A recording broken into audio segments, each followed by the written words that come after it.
When Joe Biden became president, he vowed to prioritise unity, to mend fences, to heal America's soul. We all knew that he was lying, but the extent of his duplicity is only now becoming clear. The Democrats are facing an election, so they've been amping up the hate. Uncle Joe has been demonising Trump voters as scum, extremists, and fascists. And he looked like this while he was doing it.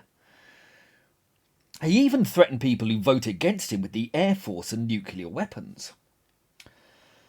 The White House press officer, Karine Jean-Pierre, another of Biden's abject diversity hires, claimed that people who vote against them are a threat to democracy. Yep, people who vote threaten democracy. A remarkable claim. And she and Biden also said that their opponents don't respect the rule of law.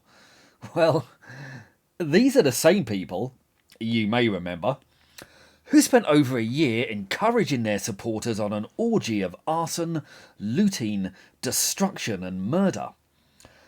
The same people who clamoured for us to defund the police and screamed that we should spread unrest through the streets. Their activism has led to a massive spike in crime, with robbery and murder spiralling out of control. We warned them this would happen. We told them this would happen. We opposed their measures and supported the police. But apparently, it's us who don't respect the rule of law. Remarkable.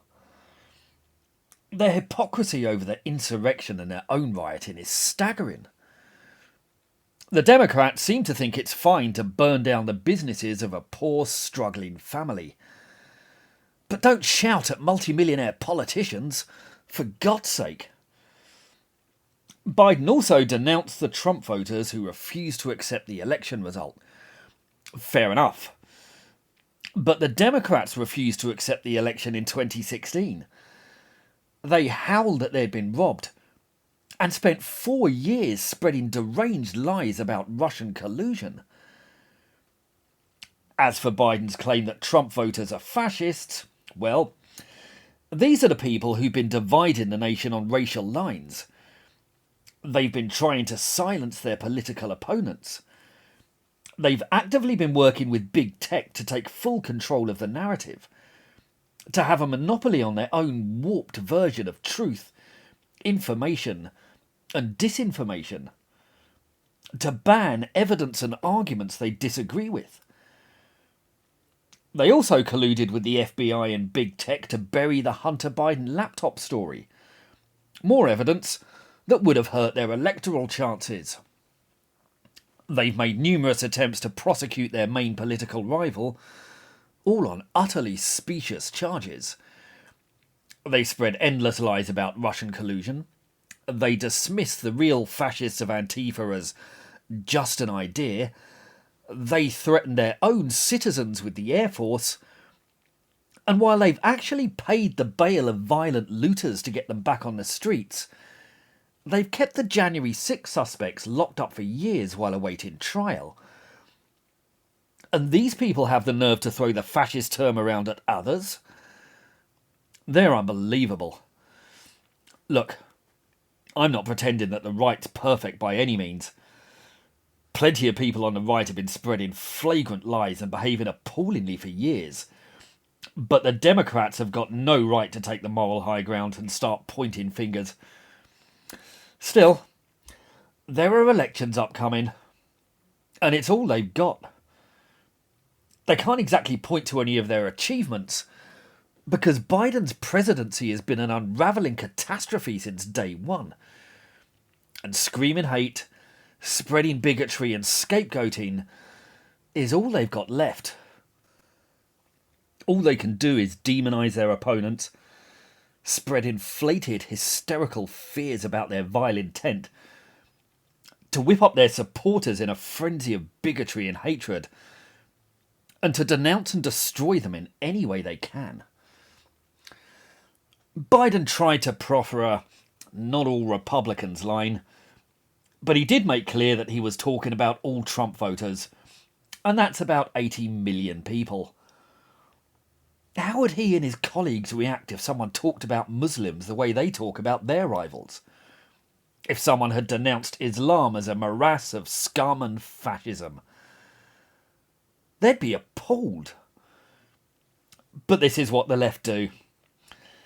They behave in the same manner that they deride most in others. They are demagogues who spread hate, bigotry, and division.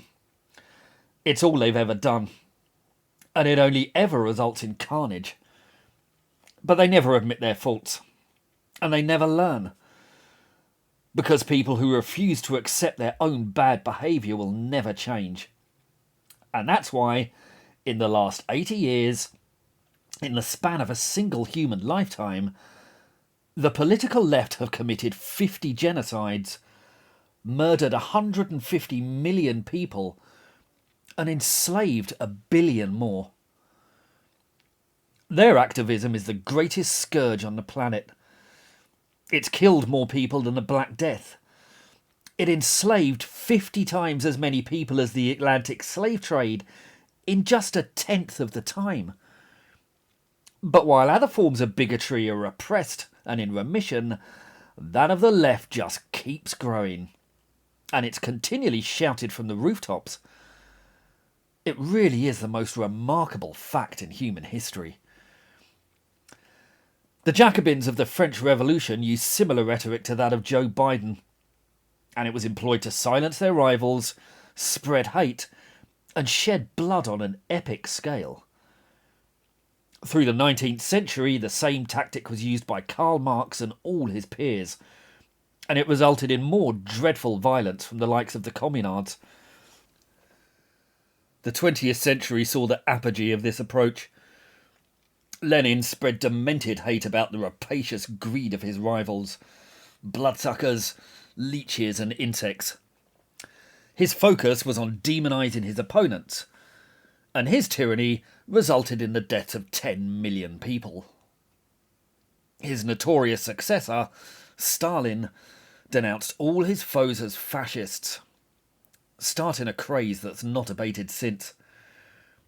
25 million were killed by that tyrant, while 70 million died under Mao, who also based his entire ideology in spreading hate, screaming about fascists, and demonising all his rivals.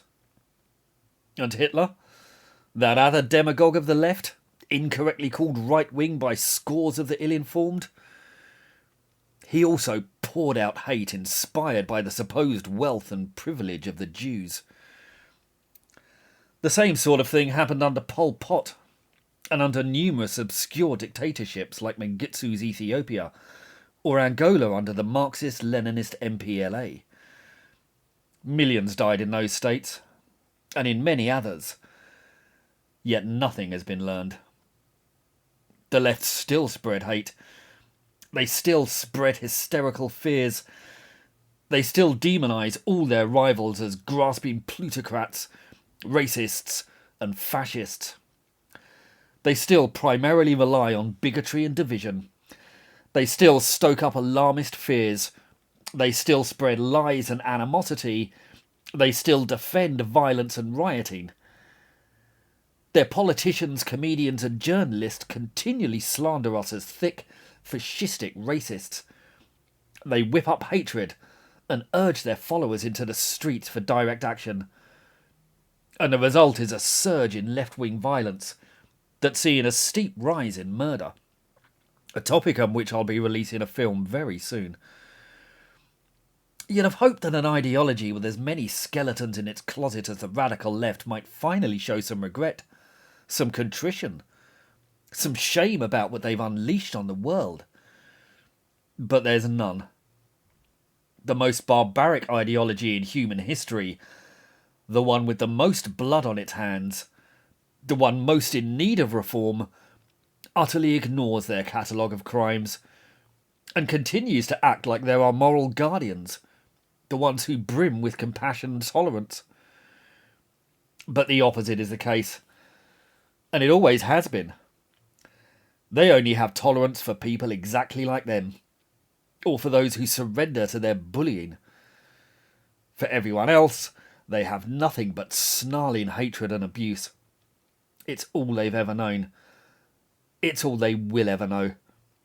And their utter lack of self-awareness means they'll never accept it, never take stock, and never change. As Joe Biden and his whole administration have just shown, yet again.